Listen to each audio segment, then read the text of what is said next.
Guys, we are back. Good evening, good morning, or good afternoon. As always, it is so great to see you. Friends, we're going to be talking about this bad boy right here, the Canon EOS R6. For me, the R6 represents the best of Canon. It has a ton of features that you'd expect only on high-end rigs like the R5 that we're shooting on right now, but it has a much smaller price tag. Now, today's video, I want to go over 9 things that I've learned about this camera since I picked it up a few months ago, with hope that it could provide you some very useful information if you are considering picking up this camera. But before we get going, if you enjoy this sort of content, if this video is helpful to you in any way, if you could do me a big favor, actually it's a huge favor, and hit that like button down below. Not only does that help the channel out, and guys, it really does help the channel out quite a bit, it also helps my team understand how we can provide the best video content for you. Now, with that said, pull up a seat and let's go.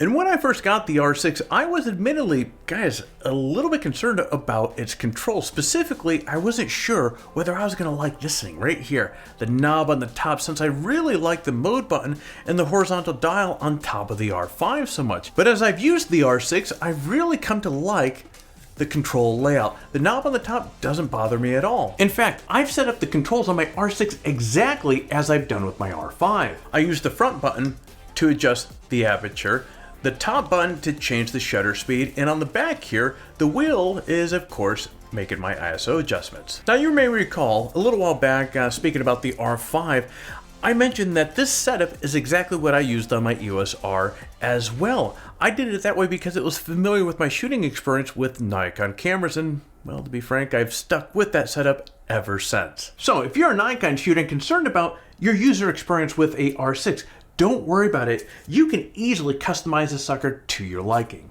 Now, one other thing that I do want to point out here, the R6 does have, if I can get this open here, a much better mic port placement, just like the R5. It's higher up, so the cord doesn't dangle in front of the screen like it did with the EOS R. Now, that's a minor change, but one that didn't go unnoticed.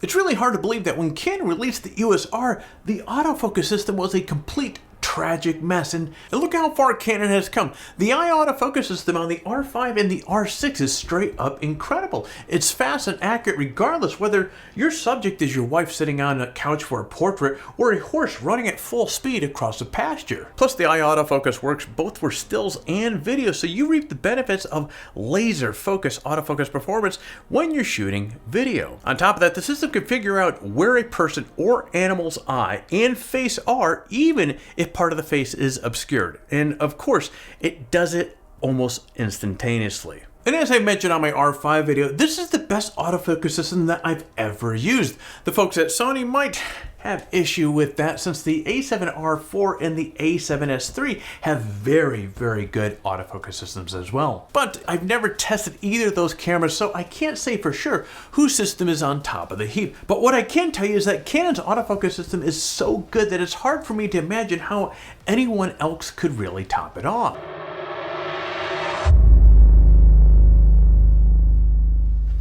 Since I have the R5 and the R6, it's easy for me to make a direct comparison between the two.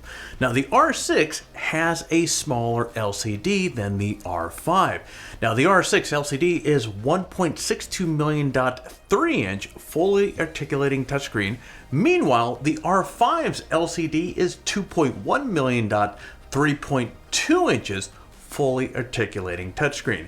Now, the R6 LCD isn't terrible by any means. However, when switching from the R5 to the R6, guys, the difference in the LCD size and resolution is extremely noticeable. The extra real estate that you get with the 3.2-inch screen on the R5 is really nice, as is the improved resolution. Now, it would be nice to have the larger LCD on the R6, mostly because I use this as a primary video camera. Having a larger screen would allow me to have a better view of myself as I'm recording video.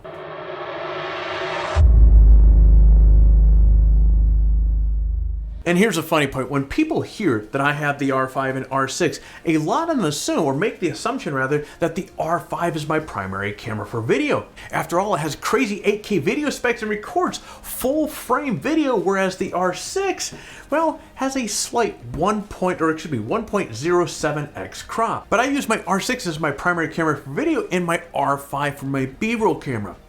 Why is that? Well, first, I don't shoot 8K, or at least not at this point, so that feature isn't something that I currently use. Second, the R6 is simply a better setup to be my primary video camera. Well, aside from the smaller LCD, of course.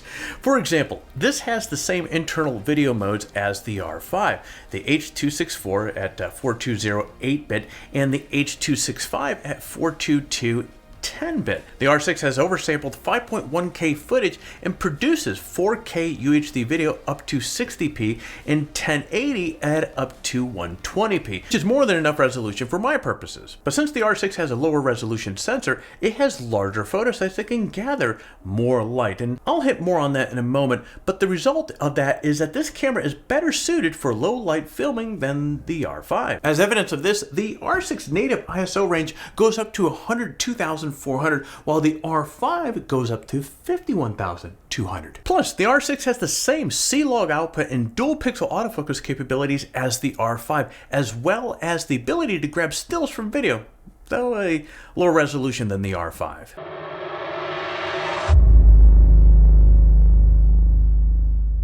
A couple months ago, I did a comparison of the R5 and the R6, as well as the iPhone 11 Pro and the 12 Pro. Now, if you recall, in that video, I tested the low light performance of all four cameras, and the R6 was noticeably better than the R5 under the same shooting conditions with the same lens and the same camera settings. But it wasn't just the low light performance that caught my eye. The R6 was noticeably brighter in all shooting conditions.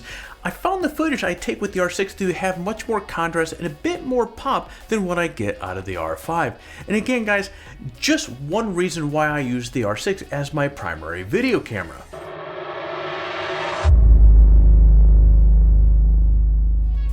I've gone on record more than one occasion talking about how much I love the RF lens lineup that Canon has put together. Every few months, it seems like they release yet another incredible lens to add to that collection as well. And of course, I get asked all the time, what is my favorite lens to use with my R6? And guys, let me share with you the glass that I have, the RF glass. Okay, I have the 100, 500, I have the 70 to 200, this is the 2.8, and I have the 50mm, which is, we did a video on this last month, I think it was. I have the 2870 f2 and the 1535 2.8. Full disclosure, two of these lenses are my absolute favorite. Of course, it's the 1535 and then of course the 2870. Almost, it's funny that we're talking about this now in front of video. Just over the weekend, I was talking about another photographer about this very subject. On the R6, about 90-95% of the time, it's the 2870. Keep in mind, the 2870, while it's not stabilized, it is almost the go-to lens that I use exclusively for shooting video. I just love how sharp that lens is, and I mean, you're talking about something that has a 95mm front end on it, so this thing is letting in a buttload of light into that R6 sensor, which, as I shared with you earlier, there's a lot of reasons why I use the R6 as my primary video. So this lens obviously is pretty much non-stop on the R6. Don't get me wrong, the 1535, which is almost always on the R5, is the lens that got me to come over to Canon in the first place. And these right here, these all right here are just lenses that I use kind of partially when I get out and so forth. But for almost everyday use, it's the 2870 is going to take the win on this one.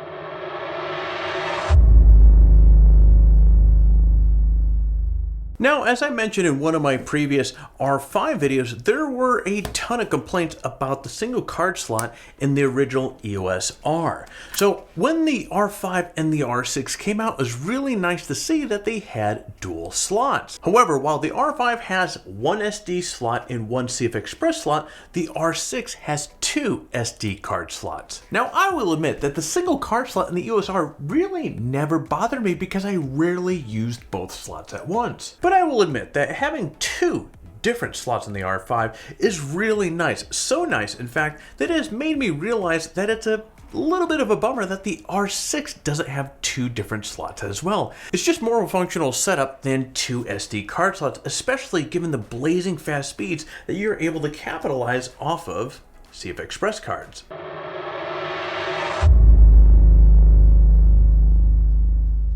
Though the R6 is slightly smaller than the R5, it essentially has the same excellent ergonomics. Guys, this camera feels great in the hand. It has a really nice deep grip, and the body looks and it feels very well constructed.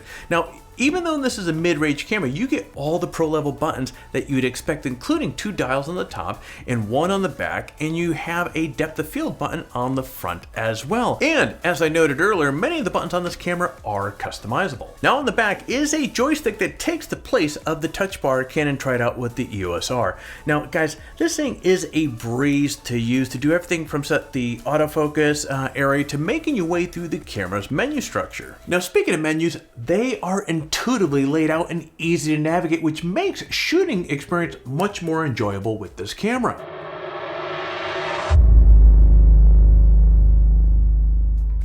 Now when Canon released the EOS R, a lot of photographers were kind of underimpressed because it really seemed like an entry-level camera. Then the R5 came out and it had some really mind-blowing high-end specs. So the R6 is a great bridge between these 2 cameras. It's like a baby R5 with many of the same features, but just enough of a difference in specs and features that allow it to be true mid-range enthusiast camera. And honestly, there's a lot of high-end features on this camera that make it even better mid-range option. The autofocus system, the IBIS, the shooting video, the 20 frames per second burst shooting with the electronic shutter are among some of the high-end features. Now, if you want something more capable than the EOS R without the price tag of the R5, the R6 is a dang good option. And guys, at the end of the day, the EOS R6 is a fantastic camera. Though some may view this as a poor man's EOS R5, it really is an excellent camera in its own right. In some ways, guys, I actually prefer the R6 over the R5. Given the choice, which one would you add to your camera bag? Let's end today's video with a chat about our current giveaway. We've got the following prizes to give to 3 lucky winners: a nomadic travel pack, a ViewSonic 16-inch VG 1655 portable monitor, and of course, the old faithful $100 Adorama gift card. Now, as always, entering the giveaway is really easy. Step 1, like this video and subscribe to our channel. Step 2, leave a comment below. In fact, the more of our videos that you leave a comment on and watch, the more chances that you have to win. So, well, get watching some more of the videos and leave some comments. Step 3, register on PhotographyTalk and introduce yourself in the forum. Now, if you introduce yourself in the forum during one of the last giveaways, you're still eligible to win. But guys, as I keep saying, swing on by. We would love to hear from you. Friend, that is it. For complete details on the giveaway, including how to register on PhotographyTalk and how to say hello in the forum, check out the description below. Good luck. Well guys, that's it for me here today. If you enjoyed this video, do me a favor, hit that old thumbs up down there. If you're currently not subscribed to the channel, well, hit the subscribe button. While you're at it, kick that bell to be notified each time that we come out with a new video. Friends, I'm going to be jumping out now, so you get out there, stay healthy, and create your best shot.